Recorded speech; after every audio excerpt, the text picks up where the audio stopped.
Hello, dog lovers, and welcome to another live show. Hope you're doing well. Hope your dog is doing well as well, and hope everything is going the way you want. And if your dog is not behaving properly and is not going the way that you want, you're in the right place. You can ask your questions, issues that you are having with your dog, everything that is bothering you about your dog. You can go ahead and ask your question by typing your question in the chat area. Please let me know your dog's age, sex, and the breed as well, so I can have a better idea, so I can give you a better solution for your problem that you're having. If you're new here, my name is Saro. I'm a dog trainer. Also a coach. I focus on training dogs without the use of treats, food, aversive tools, force or domination, or aversive methods or aversive tools. You don't need any of those to train dogs. Once you understand and learn how simple dog training is, then you will have a better way of communicating and training your dog.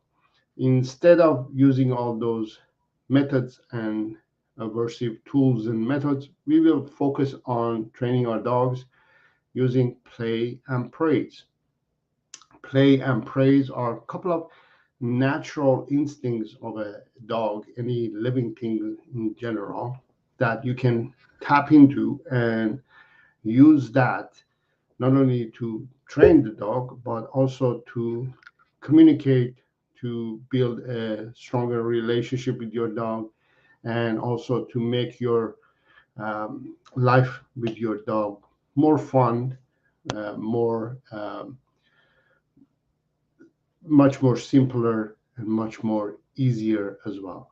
So that's why I have a dog training that is fun, simple, and effective. And if you don't know, is that I have a dog training program that I'm very excited about it. We launched it last year, and we are continuing to get new students in the program, which is very exciting. Uh, I'm seeing a lot of dogs and dog owners who are very excited to join the program and get results.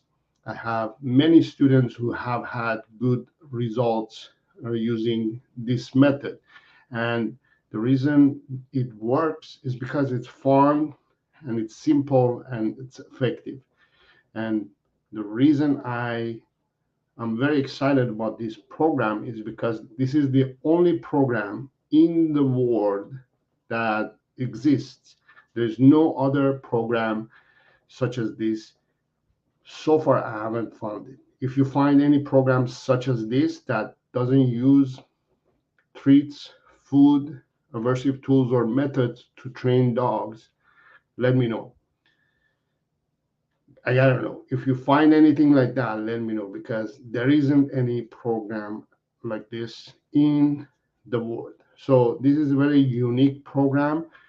There are over 110 plus videos in the program. You get one-on-one coaching and training with me via video, and you get lifetime program. It's a lifetime program and support, which means for the life of your dog and your as long as you have dogs, this program exists, never expires. And also it's the most effective way of learning for you as a dog owner. Is the best way of learning for your dog as well, because you're not going through hiring private dog trainer or joining a group class, because those systems, they tend to stress you and your dog, where you're not in your comfort of your home, and you get stressed, you get anxious, and There are many things can go wrong when you join a group class or you hire a dog trainer. So instead, you want to work at home, at comfort of your home, where you and your dog are comfortable, relaxed, and you learn how to train your dog. Obviously, no treat training. You learn how to train your dog without the use of treats. You get lifetime access to the program. We have weekly coaching calls, which are basically every week we meet up and we talk about dogs and questions that you have, just like this, but more in depth, more personal. We also have monthly workshops that we focus on certain issues that the group has, and you get personal support, and you're going to use a proven result that has given so much result to many dog owners and dog lovers around the world. This is an invitation only. It's based on being approved whether you can attend this program or not. So for that, you have to book a free call with me. It's a video call that we interview each other. You interview me, I interview you, and we find out if we are a good match. And if we are, then we start working together and reach the goal of your wanted uh, results that you want to get from your dog. Whether you have a puppy or your dog, this works for you. We start from puppies all the way to uh, any age that you have your dog. Any issues that you have with your dog, we address them all. So just wanted to let you know that there is a program, there is a solution if you want to work with me. And if you have issues with your dog, obviously we can't go in deeper level in because of limitations of YouTube. Uh, but if you want a personal coach trainer that it can help you to achieve the goals that you want, there is a program. All you have to do to set up private video call, and the link is in the chat area at the moment. You can click on it. It's in the description of the video as well, and you can go ahead and talk about it and see if we are right match to work together. I can see that John Cipolla is in the house. He's saying hi to everybody. um, Yes, I like to know also where you're watching from. Let me know in the chat area where you are located at the moment and you're watching this live show. Let's see, where is everybody? So John also is one of my students in the puppy level. And the other day, John asked me a question on the comments area of a video. So I wanted to expand on that regarding um, when Rue, John's dog, um, is not listening to the stay command. So I wanted to talk about that a little bit. Let's start the training, okay? So one of the things that we all have to remember is when we are training our dogs, we are training them in levels. So what does levels mean? So every dog, they're different age, different situation, different breed. So we have to consider all these things before we plan how do we train this dog. So if you have a puppy, you go through the puppy level and then you go into adult level. If you have an adult dog, you figure out whether this dog had some issues. Let's say it's reactive to other dogs, or the dog is scared of certain things. You have to consider all these things and create a level to be able to train that dog. So Rue, for example, John's beagle was a puppy. We started with the puppy level. So John, now is the time to go to the next level, which is basic obedience. So there's a puppy level, puppy training level, there's basic obedience level, there's intermediate level, and then there's advanced level. You have to go through all these levels in order to implement the training and the information that a dog requires. You can't just hang on to the one level. I remember few years ago, actually, many of my students, I used to do in-person dog training, and I used to get a lot of students who would come and they would say, my dog has been trained, right? And I don't know what else to do. It's not listening to me. It's not doing what I'm asking. So I would ask them, for example, so what kind of training have you done? And they would say, I've done puppy training, and that's it. So puppy training is not enough, right? You have to go further than that. And that is Annie behind me. There she is. She's joining the live session. Annie, you're joining the live session. Look at that. Good girl, Annie. Sit. Sit. Good. Sit. There she is. Yes. So she's joining me for live session today. That's good. Yeah. So you can't just stick to one level and hope that everything else is going to work out. The problem with just sticking to puppy level and not going to other levels is that your puppy doesn't expand the information that it needs to have in order to uh, listen to you or obey you or be more um, willing to work with you, right? So you have to go to different levels of dog training. You can't just hang on to basic obedience or puppy training. You have to keep going to the next level and next level and next level. You have to keep pushing your dog to the next levels as well. So, for example, if I was teaching my dog, my puppy, the stay, I would be, this is me and this is my puppy. I would be right there, right? I would say stay, and I would be hanging out with my puppy, and I would say, good girl or good boy, good puppy, you're staying nice. So this is puppy level, right? But when they get older, let's say a year old, right? So now I'm going to move further. I'm going to be far from my puppy, and I would say stay, good girl, yes, right? And now the distance has been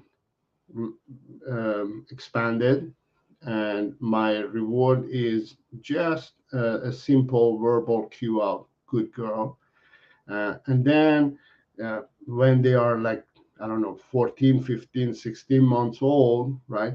I would be even further, or even I would be out of the view as well. I would be saying stay, and my dog has to stay in that position, right?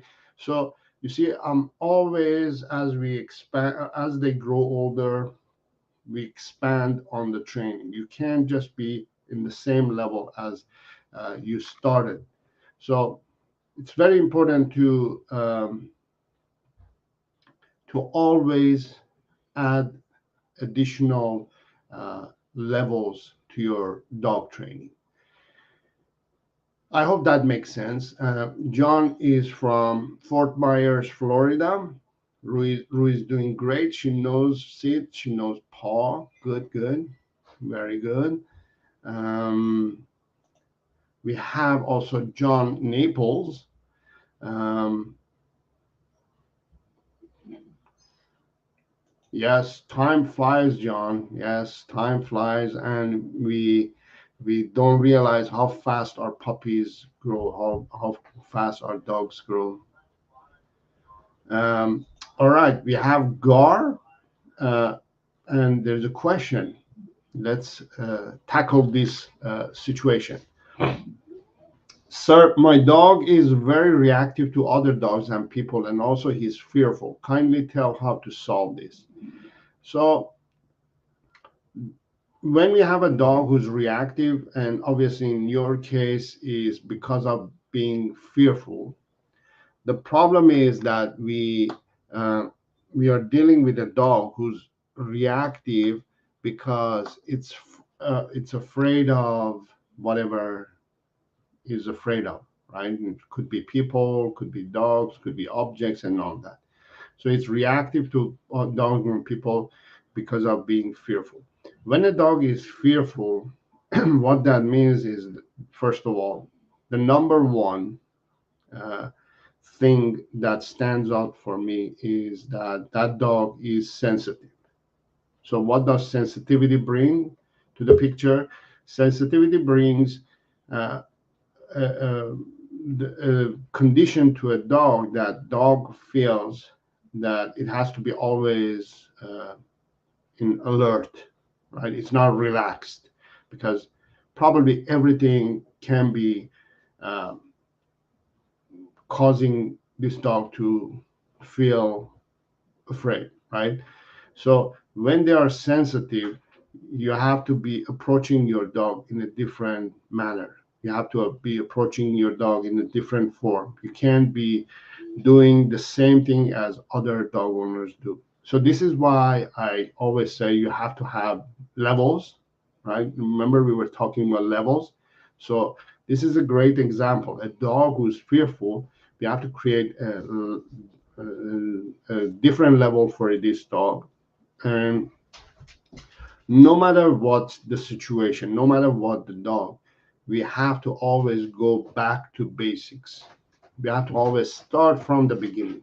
So what that means is you have to pretend that your dog is a puppy and you start from teaching ABC as a puppy, right? Just puppy level.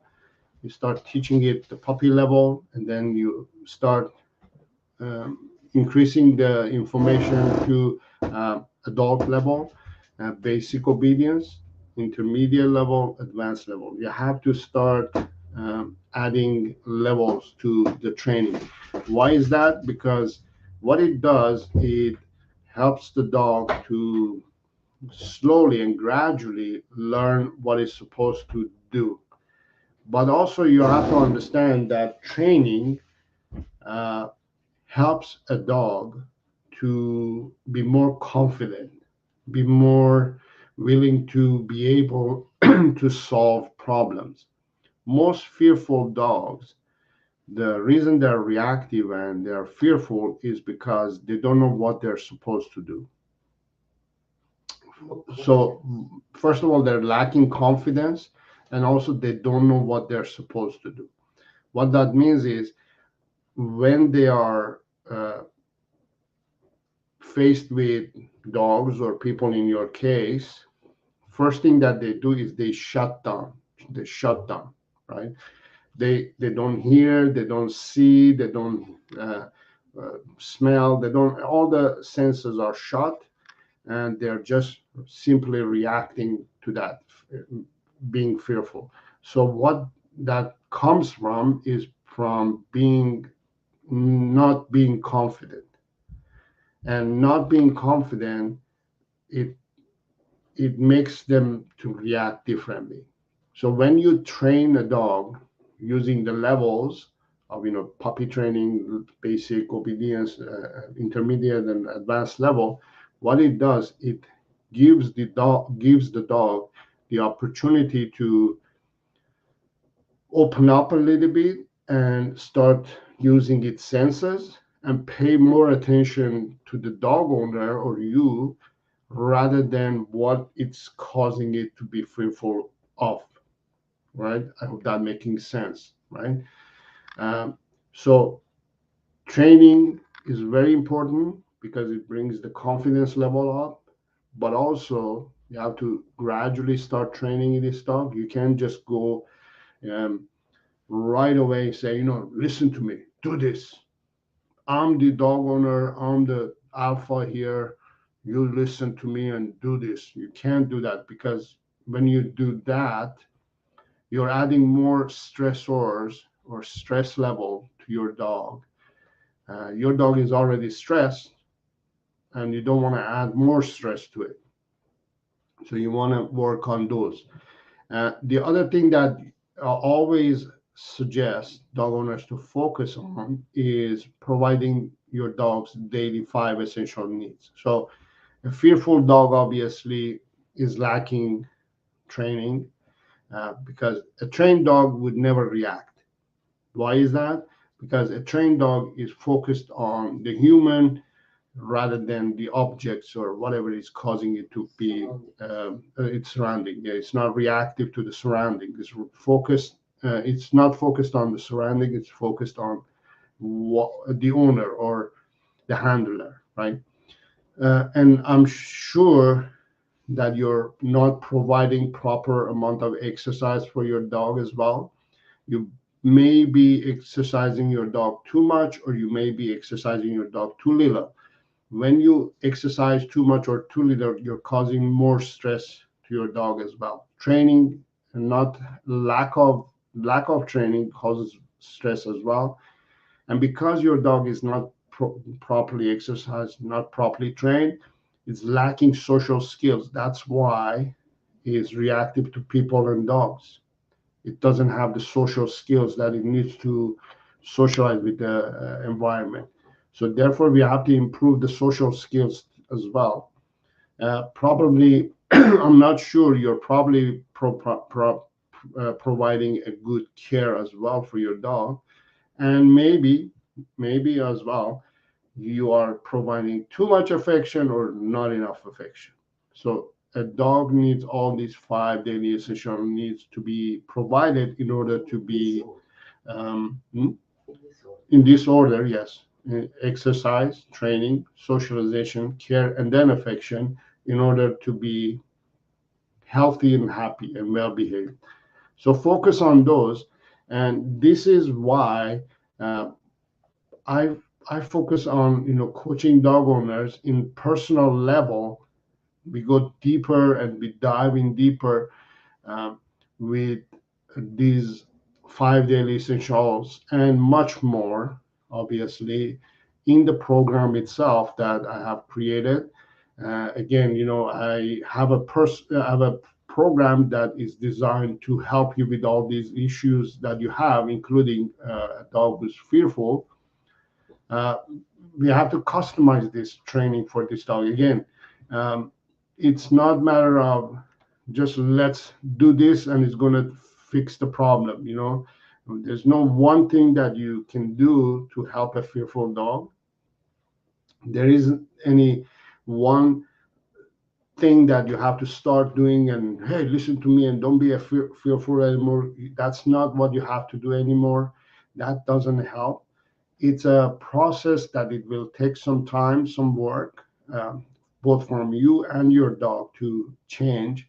And that is something that we have to customize it. We have to work with you.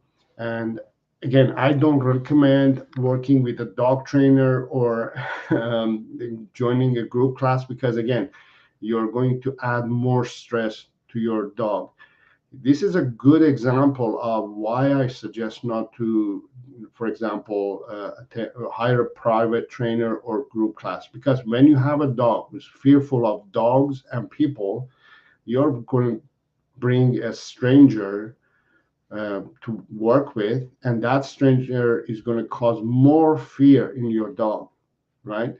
And when you attend, for example, to a group class, there are people and dogs that are going to add more stress to your dog. So complete failure is going to happen when you do that.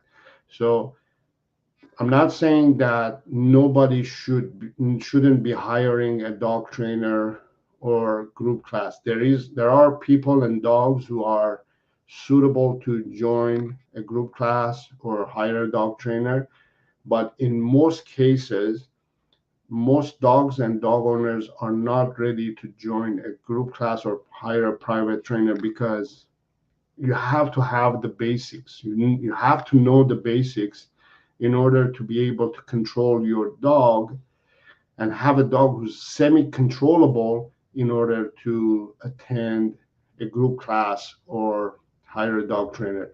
If you hire a dog trainer and bring it to your home, or you go to the dog trainer's facility, your dog is going to panic. Are you able to control your dog? No. That's why you're asking this question now, right? So this is not directed to Gur only, or Gar, I'm not sure. Gar, I would say Gur. Um, but overall, everybody who has a reactive, fearful dog, just remember that if you can't control your dog now, I suggest you not to hire a dog trainer or attend a group class, because then you're making it worse. I hope that helps. Um, yeah, that would be my take on this situation. It's a situation that we need to improve the dog's life, but it's not just one simple click that we can do and done. It takes time, it takes a lot of effort. Uh, John is saying she got away from me a few times. I would love to teach her wait. I until open the door. John, one of the things that I always suggest to dog owners is, if your dog is not ready to be off leashed yet, don't be tempted to off leash your dog. Make sure your dog is always safe. That's, first of all, the main reason I suggest that is safety. We want the dog to be safe. If you, for some reason, you are not confident enough that your dog is going to listen to you or is safe for your dog to be in that environment, or if you know that if you open the door she's going to run out, put the leash on first, control your dog first before you open the door. It's, our goal is not to reach to that level that we want to have an off leash dog. Most people have this tendency of thinking that, oh, when I have my dog off leash, my dog actually enjoys more. I want to change the perspective of the way you look at off leash dogs. Off leash dogs, if they are trained, well behaved, confident, and they're able to solve problems on their own, that's great. If you have a dog who has confidence, knows exactly what it's supposed to do, and it's trained, that dog, yes, you can off leash it. But if you have a dog who hasn't been fully trained, it's not confident, doesn't know what it's supposed to do, it doesn't listen to you, and it just goes wherever it wants to go, it's actually a sign to you that that dog is lacking confidence and is lacking a lot of information, and it causes more stress for a dog to be off leash. And that dog doesn't enjoy the off leash experience as much as you feel that, or you think that it will do. You think, if I have my dog off leash, oh, it's going to be so much fun. It's going to enjoy. It's going to run around, do whatever it wants. But it's opposite. It stresses them more, right? And second of all, an off leash dog, if it's well behaved and well trained and well off leash trained, will stay with the human, would never leave the human sight. So, for instance, my Annie, she's not 100% there yet. I'm still working on it. Not because she's a horrible dog or because I am a horrible dog owner or horrible dog trainer. It's just that we haven't invested enough time to work on those, right? I had a crazy time, crazy year. I haven't had an opportunity to work on that. So I haven't been able, I don't feel bad not off leashing her. And one of the things that I notice is that she's happier to be on leash than off leash. She's happier to be with me than off leash. When I off leash her, she stresses out. She goes running around like she panics. You know, what the hell? What do I do? Back and forth. Like, what do I do? How am I supposed to deal with this? But when I put the leash on, she's like, oh, huh, this is cool. This is more relaxing. You know, but where are we going, Daddy? You know, are we going here? Oh, can I sniff that? Can I do this? You know, it's more relaxing, right? She keeps checking back and forth with me, figures out what he's supposed to do, and don't feel bad. You know, don't feel bad that you're keeping your dog on leash. Many dog owners are uh, kind of into that mindset that I have to have my dog off leash, and also if your dog is not off leash, you think that people are going to think that you're a bad dog owner. You're not off leashing your dog. Don't let those pressure you to make a mistake of off leashing your dog too soon, too fast when it's not ready. Okay. He has a follow-up comment. John, Yeah, I never have off-leashed. I never have her off leash. Yeah, I'll have to, but sometimes she escapes. All the neighbors know her, so they know to let her come to them. And I've learned not to chase her. She thinks it's a game. When I do, I stop by a neighbor that is out, and she comes over to me. Yeah.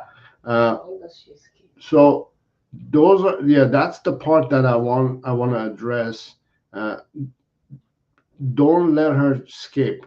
You know, if you know that she is type of dog that she will escape, you know, uh, figure out what the problems are, the holes that she gets into and runs away. Um, First of all, address that. Figure out why. How is it that she's capable of running away? And second, and address those, fix those. And second of all, um, if the other thing that I would say is if a dog is um, doing something like that, like running away, that's a sign that that dog hasn't had its daily five essential needs uh, satisfied. If a dog has a good exercise session and had good training session and good socialization and proper care, and you have shared proper affection, and you have provided all these five essential daily needs on in this order, your dog is not going, first of all, is not going to have the energy to run away, and second of all, it wouldn't have the tendency to run away. It wouldn't have the I'm satisfied. I don't need to run away. I don't need to create my own game. I don't need to create my own way of um, exercising or stimulating myself, right? So they will have um, less tendency to make mistakes such as running away. So focus on that as well. Um, John Naples. John Naples is the next. Welcome to the live show, John Naples. Thank you for being here. I hope you have subscribed to the channel. If you haven't, so go ahead and click on the subscribe button if you're enjoying the live show so far. And also hit the like button as well. And also turn on the notification when you hit subscribe to all, so you will be notified whenever I go live or whenever I post a new video. John is saying, hi, sir. My dog Zeus, it's a Doberman, male, 2 months old, doesn't like the leash. Every time I put the leash on him, he sits down and pushes the other way, resisting to move. Do you have any tips and tricks? Yes. So when we have a dog who's kind of sensitive about leash, and it's a Doberman. It's 2 months old. You know, it's a young one. So what it means is your Dobby is a little bit sensitive, right? So especially when it comes to objects and things like that. So what I want you to do is um, focus on playing with your puppy, uh, bringing bringing that excitement up. So it's more focused on the game and um, the no, the experiment, no, not the experiment, the it's focused more on the exercise, the happiness that is getting from that, right?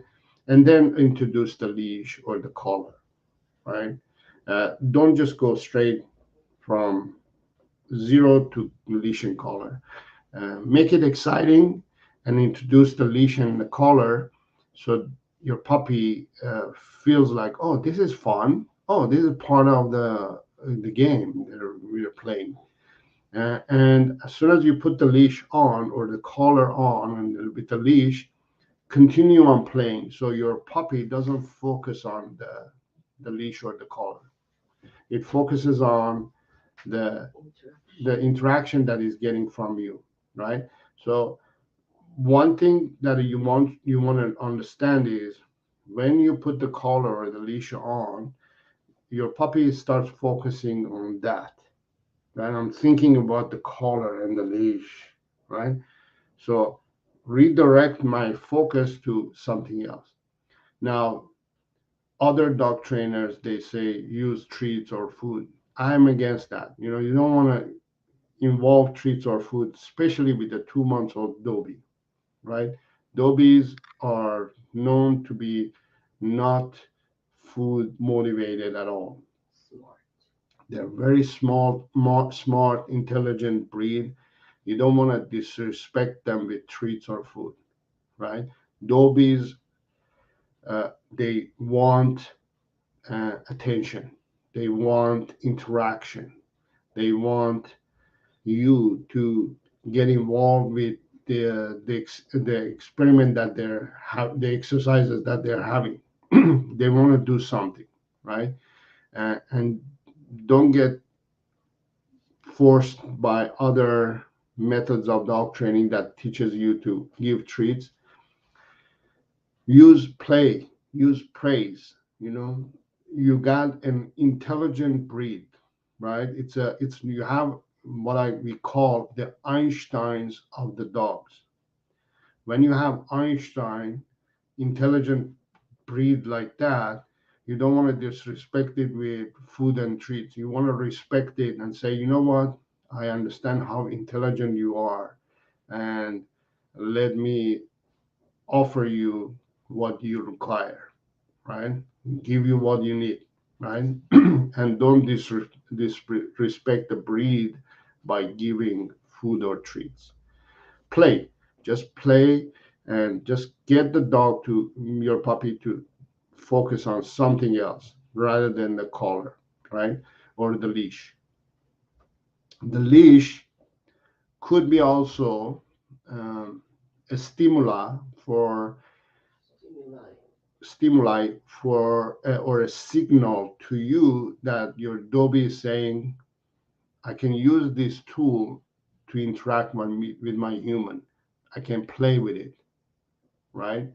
Uh, so it's giving you a signal that uh, if I react to this leash, you start interacting with me. So interact with different form, play, toys, running around, being silly, being a kid, act like a kid. Oh, you're so cute. Oh, this is me.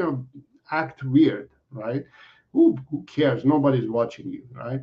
Be a child. Be in a different zone and offer your dog, your puppy, what it requires. Don't use treats or food.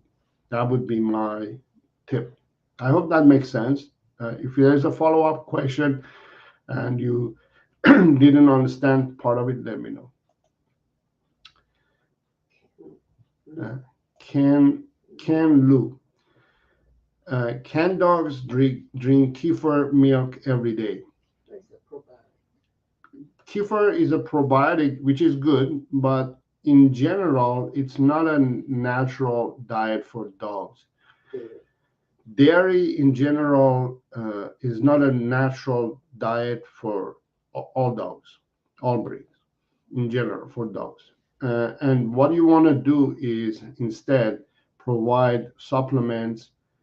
Use kefir as a supplement replacement. Not every Maybe day. not every day, but maybe I don't know, a couple of times a month, um, Once in a while. or once in a while. See how your dog does it. Yeah, and see how your dog does. Some dogs do well with it, some dogs don't. If your dog is having diarrhea and soft stool, that means it's not doing well. In general, again, they don't do well with uh, Dairy. dairy. What you want to do is instead focus on providing a good diet. One of the things that we focus on the program is the care part, which is one of the parts is diet. And the part that I always suggest dog owners is instead of focusing on giving this and that, make it simple. Make it a simple diet for your dog. Just simple protein, a little bit of vegetables, and if you have to provide supplements, the best tip that I've got from um, a professional in this department of care and diet from dogs is find out what problem your dog has, find out where the holes are, and then try to fill the holes with the supplement that it requires, right? So find out what the problems of your dog is and find out, okay, this is the problem, so we have to use this supplement, and just add that supplement to your dog's diet. Don't just give whatever everybody gives. Every dog is different, every human being is different, every body is different. So everybody and every system requires a different form of supplements. So just remember that kefir it can be a supplement, not a dietary source. That would be my take on kefir. Where do we go next? Municipal has a follow-up. I never have heard of leash. Yeah, we went through that. Yes, I think Francesco is the next. My border collie does not want to walk in neighborhood. It's so sensitive. Here we go, and we have another sensitive dog. So another breed, and also another dog, and another situation. Feels like today we are dealing with sensitive dogs, right? So one of the things that you have to address and understand in this part is that you have a sensitive breed. A border collie is a very sensitive breed. There are lots of pros and cons when it comes to border collies. They are very intelligent, very sensitive, and that sensitivity can either be a good thing or a bad thing. They're sensitive, so I remember I had a client who's had a um, not a border collie but border collie cross blue heeler. His name was Casey. Was very intelligent because it was very sensitive. It was always staring at me. You know, are you thinking? What are you going to do? What are you going to ask me to do? Very focused, very sensitive, and I could do this, and it would sit, calm, and heal. All those things with the finger. It was so sensitive that you could communicate to this dog with fingers. And the sensitivity, which was pro, which was in this case was good. You could train it and communicate it to it very uh, delicately. The other part was because it was sensitive dog. If you said no, it would like feel like you ruin punished the dog and ruin its life. It will feel like uh, it has done something that is horrible, and it would be very reactive to that too. So sensitivity in dogs is something that it's a good point that we're talking about it today. Actually, you have to consider how sensitive or if sensitive your dog is. And in border collie cases, they tend to be sensitive. And when if you have an issue that you're walking your dog in the neighborhood, it may be because it has had a bad experience in the neighborhood, and something has turned on its radar, and it's now reacting or being sensitive about whatever it is.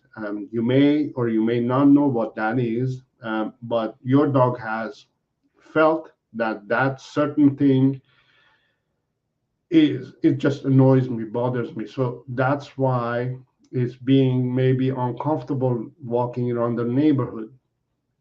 With a breed like this and with a dog like that, again, you have to go back to basics. You have to, if it's something that is really bothering you, and if something that is bothers the dog, you have to work on it. You have to start from the beginning, go back to basics, and just train this border collie to the point that it focuses on you when you go for a walk rather than the surrounding again.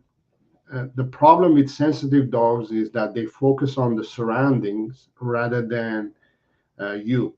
Now, why am I saying let them focus on you? It's not a matter of being selfish or oh, I'm the alpha here. You pay attention to me. You be or pay listen to me. It's not that.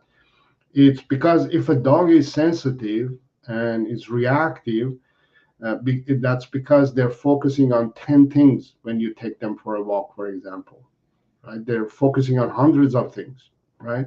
So to help them, let's give them one thing to focus on, right? And that one thing could be you're the best source of information. You're the best source of uh,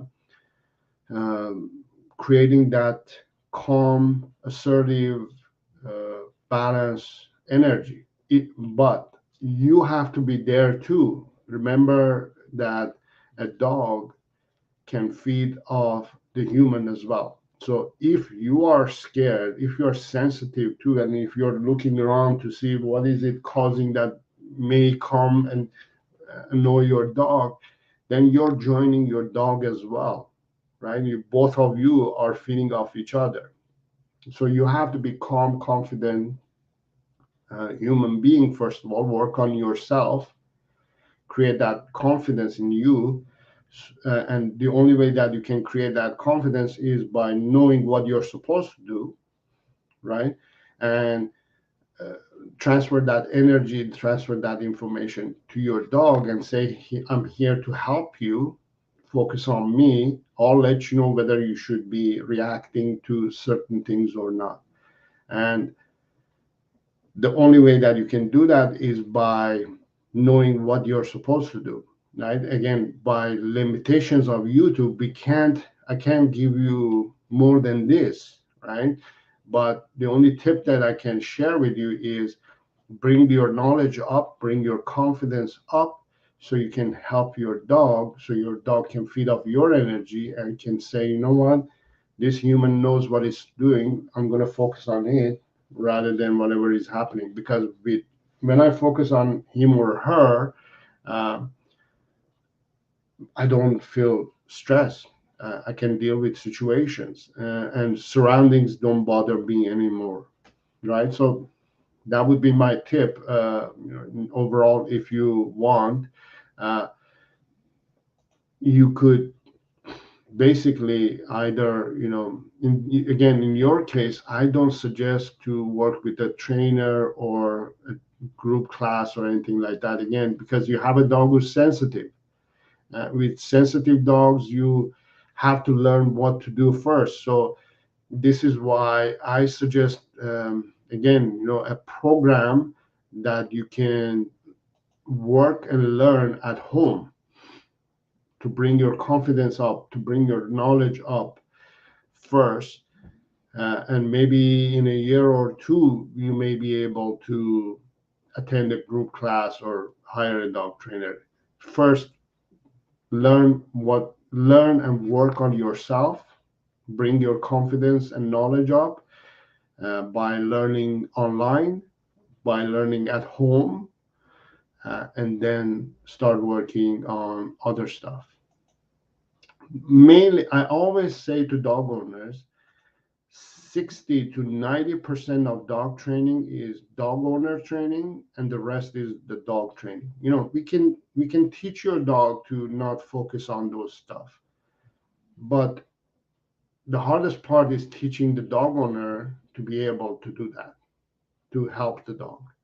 If you can't help your dog, nobody can, right? And a dog trainer cannot help your dog. I can't help your dog.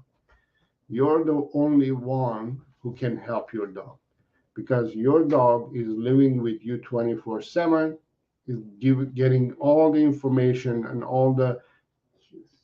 uh, um, mm, Cues. cues, and all is reading your energy all day long. Dogs, all they do all day long is they're looking at us, watching us, reading us. How are we doing? How are we feeling? Right? So focus on that. Focus on improving your energy, and then start improving your dog. Hope that helps. Who are we going Oh, next? don't support her. She is sneaky. Um, John is saying she's sneaky. I try to block her as I go out sometimes when I need to go out with her. From now on, I'll put the leash on so it will be easier to get her. Yeah, yeah, Yes. definitely. Put the leash on and ask her to sit, Yeah, stay. it says she sits on She's me. since she does all that, but you're saying for only 2 seconds, so improve the stay command. Um, 2 seconds is just not enough, right? Make it to 1 minute. Your goal should be 1 minute. And now, how do you reach 1 minute? Is today you work on 2 seconds. Tomorrow your goal should be 5 seconds, right? Yeah, you make sure that rule stays for 5 seconds, and if it stays, you reward it like crazy. Play with it and all that, and then your goal should be a few days from now 10 seconds, and then on and on. Every few days your goal should be 10, 20 seconds, 30 seconds, 40 seconds, 50 seconds, until you get to 1 minute. um, just improve the stay command.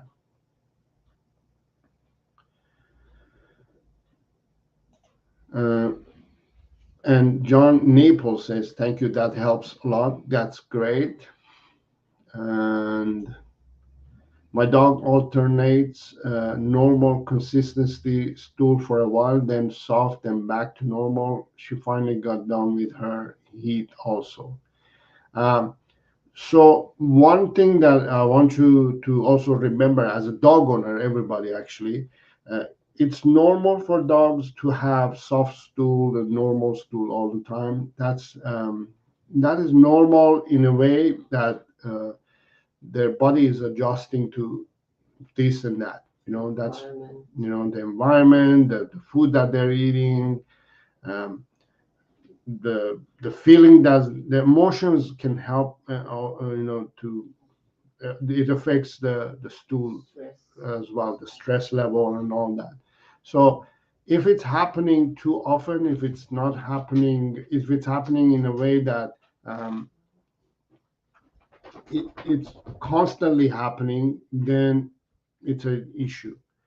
But if it's happening once in a while, then it's okay. That just shows that your dog's body is adjusting. It's working fine. It's fine tuning its system. Uh, Francesco says, thank you. You are very welcome. Looks like there's no more questions. Okay. And I think that's all for the day. Thank you very much, everybody, for being here. And thank you for all your questions. And make sure to subscribe to the channel if you haven't so. If you have any comments or questions, leave those questions in the comments area. I read them all and reply to them all. Make sure to hit the like button as well. And if you want to join my program, which work and you want to work with me one-on-one and go a little bit deeper and be more customized to your needs and provide the best dog training that exists. No, I'm not exaggerating. This is the best, most fun, effective, and reliable way of dog training. It's simple. It gives you the ability to not only learn about your dog, but control your dog, deal with your dog, and basically you're hiring me as your trainer, as your coach for lifetime of your dogs, not just only one dogs. This program never expires as long as you have dogs. Yes. And just simply all you have to do is go to my website, sarodogtraining.com, and book a free call. When you click on that, it gives you a calendar. You can select a day and a time that it fits for you. We have a 30-minute kind of a interview, talk about your needs, and I introduce myself and see if it's the right program for you, if I can help you and all that.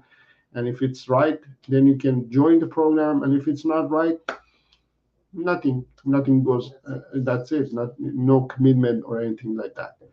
So I hope you will be uh, joining my program, and be one of my students. And I think that's about it for today. Um, Sharona J. Yes, great job on the Q&A, Saro. Thank you very much. And I'm glad that you enjoyed the Q&A session. And if you want to join me on Instagram, it's at Saro Dog Training as well. So I hope you enjoyed the show today. I will see you next time. A new video is coming out on Tuesday. It's a very interesting conversation that I'm having about stray dogs. It's very fascinating. I hope you will watch that and learn more about dogs in that video as well. A lot more coming on this channel. Until next time, have fun with your dogs.